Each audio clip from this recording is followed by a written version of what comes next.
Guys, today we'll talk about how can you add gift voucher on your Asos app. We go to figure out this solution on how you can do that on your app. So all you have to do, so you just go above this sign, click on it here.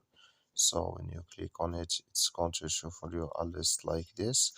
Then all you have to do now, so you just click here on my account here. So when you click on my account, it's going to take you to this list here. Then all you have to do, you just go down here and you click here on gift cards and vouchers here. So then you come to this list, you click here on add gift card and voucher here. So then you click here on gift voucher, just click on it. So then here add so character voucher code, you add it here, then you click on add gift voucher and it's going to add with you. That's all you have to do. Thank you for watching. Don't forget to support us by liking, subscribe.